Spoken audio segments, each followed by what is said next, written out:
Assalamualaikum warahmatullahi wabarakatuh. Perkenalkan, nama saya Lala Ayu Putri Febriana dengan NIM 203307070, kelas TI 3A. Sini saya akan mempresentasikan manajemen proyek sebagai tugas ujian tengah semester ganjil saya.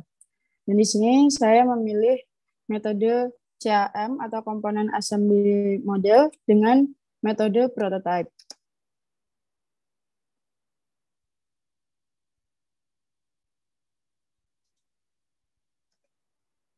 Component Assembly Model atau CAM merupakan suatu model metodologi penelitian RPL yang merupakan gabungan dari berbagai model yang lain karena terdapat berbagai eh, beberapa kesamaan dari model RPL, prototype model, spiral bomb model, dan RAD model. Sini adalah gambar contoh struktur CAM. Lalu karakteristik CAM. Model CAM ini menggunakan peralatan GUI atau Graphic User Interface untuk membangun software. Dengan kata lain, pembuatan aplikasinya dibuat dari paket perangkat lunak yang berisi serangkaian komponen yang telah ada sebelumnya. Namun, waktu yang dibutuhkan dapat disesuaikan atau lebih efektif daripada harus mengerjakan program dari awal. Tahapan CAM ada 6, yaitu yang pertama adalah tahap identifikasi calon-calon komponen atau kelas objek. Kedua adalah tahap melihat komponen-komponen dalam pustaka. Ketiga adalah tahap mengekstrak komponen. Keempat adalah tahap membangun komponen. Dan kelima, tahap menyimpan komponen baru pada pustaka. Dan yang terakhir adalah tahap mengkonstruksi iterasi ke N dari sistem. Kekurangan CAM. Kekurangan CAM adalah seringnya program atau komponen-komponen terdahulu tidak kompatibel atau sejalan dengan model perakitan komponen ini, sehingga untuk perusahaan berskala kecil akan kesulitan menemukan komponen yang sesuai untuk dirakit. Kelebihan CAM. Kelebihan CAM adalah tinggal mencoplo atau menggunakan program atau komponen yang sudah ada dan menyusunnya menjadi sebuah program yang lebih kompleks dan berkembang sesuai dengan kebutuhan user atau pengguna, sehingga dapat mengefisiensikan penggunaan waktu dan tenaga. Selain itu, model ini juga menyediakan kemampuan untuk memvisualisasikan hasil rakitan dengan kesanggupan untuk mengukur, menganalisa, merancang, dan merancang ulang program. Penerapan CAM. Andaikan saya terpilih menjadi seorang manajer proyek pada sebuah perusahaan besar yang memproduksi perangkat lunak, di mana tugas saya adalah mengatur perkembangan versi generasi selanjutnya dari perangkat lunak, pengolah kata produk yang sudah dipakai sangat luas. Sementara itu, kondisinya adalah kompetisi dan batas waktu yang ketat sudah dibangun dan ditetapkan. Maka struktur yang akan saya pilih adalah struktur chart, karena dapat menjelaskan hubungan antar elemen atau komponen dengan sangat baik. Selain itu, interface yang menghubungkan komponen-komponen dapat dengan mudah ditentukan, seperti halnya dapat ditetapkan wujud dan penempatan komponen dalam tempat penyimpanan sekunder secara fisik. Dan model proses yang akan saya terapkan adalah Component Assembly Model atau CAM atau model perakitan komponen. Karena saya dapat menggunakan kembali program-program dan peralatan-peralatan software yang sudah ada sebelumnya untuk dikembangkan menjadi generasi berikutnya.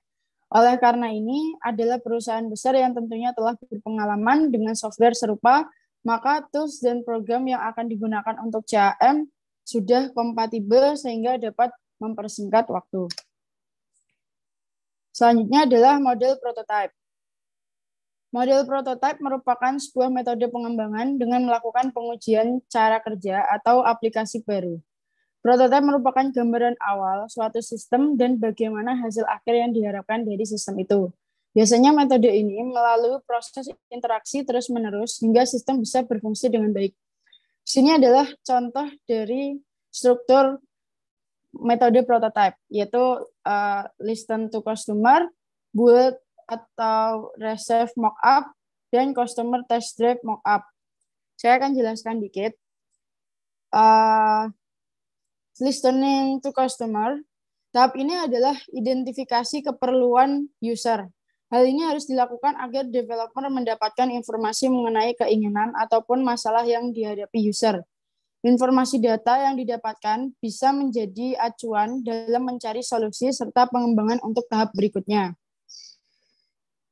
Dan ini, build atau revise mockup.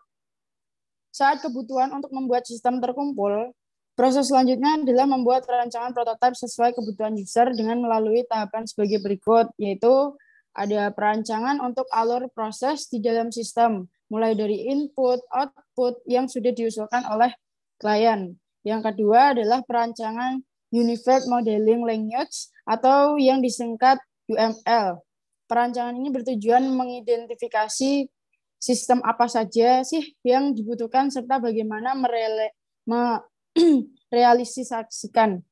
Yang ketiga adalah perancangan interface atau tampilan antarmuka serta beragam fitur yang diperlukan klien. Nah, yang ketiga adalah customer test drive mockup ini. Tahapan ini bertujuan untuk melakukan pengujian prototipe sistem dan melakukan evaluasi bahwa prototipe sistem telah dibuat sesuai dengan harapan user. Jika hasil dari pengujian prototipe masih tidak memenuhi keperluan user, maka pengembangan harus memperbaiki kembali prototipenya hingga prototipe bisa direalisasikan menjadi sistem final yang sesuai dengan keinginan user. Lalu karakteristik prototipe. Metode prototipe ini yaitu klien dan pengembang berkomunikasi langsung untuk menjelaskan objektif perangkat lunak secara keseluruhan, serta mengidentifikasikan kebutuhan dalam pengembangan, mulai dari input, format, output, dan interface yang digunakan, sehingga bisa melakukan perancangan secara cepat. Setelah itu, barulah dilakukan tahapan pengujian serta evaluasi. Metode prototipe ini juga mampu menghindari kesalahpahaman dalam proses pengembangan sistem antara developer dan user. Karena seringkali user tidak mampu menjelaskan dengan baik gambaran besar sistem yang ingin dibuatnya. Tapi dengan metode ini, user bisa berdiskusi langsung perihal sistem dan untuk menyatukan persepsi dengan tim developer. Selanjutnya adalah tahapan prototipe. Nah, tahapan prototipe ini sama dengan CAM, ada 6, yaitu yang pertama adalah tahap menganalisis kebutuhan. Tahapan pertama dalam pembuatan model prototipe ini, pada tahapan ini semua keperluan sistem akan dijabarkan secara detail, sehingga tim developer dan klien harus bertemu langsung untuk membahas sistem secara mendetail. Tim developer juga lebih paham sistem yang diperlukan oleh kliennya. Lalu,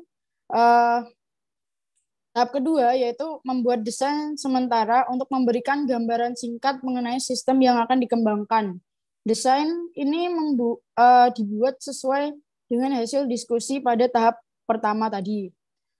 Nah, saat desain sementara sudah disetujui, langkah berikutnya itu adalah membangun prototipe yang sesungguhnya. Prototipe inilah yang akan dijadikan acuan tim programmer dalam pembuatan sistem ataupun program, yaitu adalah tahap membuat prototipe. Lalu tahap keempat adalah evaluasi pengguna. Pada tahapan ini, keseluruhan sistem akan dijelaskan menggunakan prototipe. Model prototipe inilah yang dipresentasikan kepada klien yang kemudian akan dievaluasi. Kritik dan saran klien setelah melihat prototipe sistem akan menjadi masukan untuk tim developer.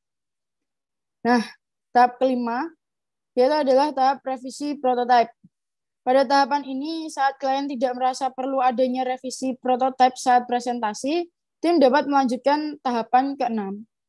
Tapi, saat klien merasa perlu adanya perbaikan sistem, tahapan 4 dan 5 akan dilakukan terus berulang hingga klien setuju dan sistem bisa segera dikembangkan. Lalu yang terakhir atau ke-6, yaitu merupakan tahap terakhir dari metode prototipe, yaitu adalah tahap implementasi dan perawatan. Sehingga tim programmer akan membuat sistem berdasarkan tahap terakhir. Setelah itu akan dilakukan pengujian pada sistem untuk selanjutnya diberikan kepada klien. Saat sistem telah selesai, maka langkah selanjutnya adalah tahap pemeliharaan, sehingga sistem terus bekerja tanpa adanya masalah.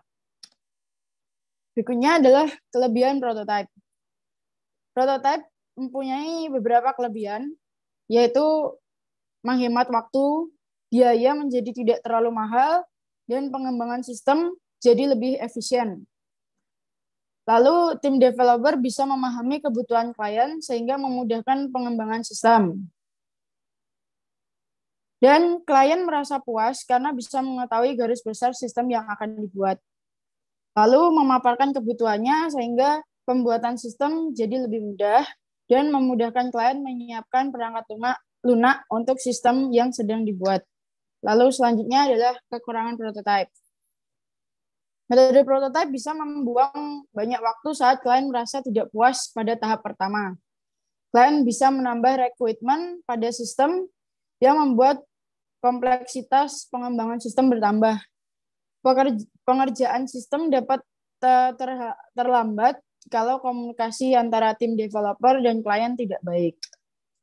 Lalu penerapan prototype di sini yang saya ambil adalah seorang pelanggan mendefinisikan serangkaian sasaran umum bagi perangkat lunak, tetapi tidak melakukan mengidentifikasi kebutuhan output, pemrosesan, ataupun input detail. Pada kasus yang lain, pengembangan mungkin tidak memiliki kepastian terhadap efisiensi algoritma. Kemampuan penyesuaian dari sebuah sistem operasi atau bentuk-bentuk yang harus dilakukan oleh interaksi manusia dengan mesin. Dalam hal ini, serta banyak situasi yang lain. Prototyping paradigma mungkin menawarkan pendekatan yang terbaik. Prototyping paradigma dimulai dengan mengumpulkan kebutuhan, pengembang dan pelanggan bertemu, dan mendefinisikan objektif keseluruhan dari software, mengidentifikasi segala kebutuhan yang diketahui, dan area garis besar di mana definisi lebih jauh merupakan keharusan, kemudian dilakukan perancangan kilat. Perancangan kilat berfokus pada penyajian dari aspek-aspek software tersebut yang akan nampak bagi pelanggan atau pemakai. Contohnya pendekatan input dan format output. Perancangan kilat membawa kepada konstruksi sebuah prototype. Prototype tersebut dievaluasi oleh pelanggan atau pemakai dan dipakai untuk menyaring kebutuhan pengembangan software. Iterasi terjadi pada saat prototipe disetel untuk memenuhi kebutuhan pelanggan, dan pada saat yang sama memungkinkan pengembang untuk secara lebih baik memahami apa yang harus dilakukannya. Lalu, kemiripan CAM dengan prototipe. CAM ini mirip dengan prototipe model karena dalam pengembangannya diharuskan membuat prototipe sesuai dengan kebutuhan customer agar lebih pasti perancangannya dan sesuai keinginan. Dengan langkah ini artinya dapat menghemat dari segi efisiensi waktu dalam pengerjaannya. Nah, sini adalah kesimpulan. Alasan saya memilih kedua metode tersebut, yaitu menurut saya metode prototype sangat cocok jika dikolaborasikan dengan metode CAM. Karena metode prototype merupakan gambaran awal suatu sistem dan bagaimana hasil akhir yang diharapkan dari sistem itu. Biasanya metode prototype ini melalui proses interaksi terus-menerus hingga sistem bisa berfungsi dengan baik. Sedangkan metode CAM ini dapat melanjutkan dan meneruskan berbagai sistem yang telah dibuat oleh metode prototype dan untuk waktu pengerjaan dapat sangat efisien sekali. Sehingga kedua metode tersebut dapat saling melengkapi satu sama lain untuk menyelesaikan suatu sistem yang diinginkan oleh klien. Dan masih banyak lagi keuntungan yang dapat kita manfaatkan ketika menggabungkan kedua metode ini seharusnya. Oke, thanks for time. Itu saja yang bisa saya sampaikan. Kurang lebihnya saya mohon maaf. Thank you for the time you have given while listening to my presentation. Akhir kata, wassalamualaikum warahmatullahi wabarakatuh.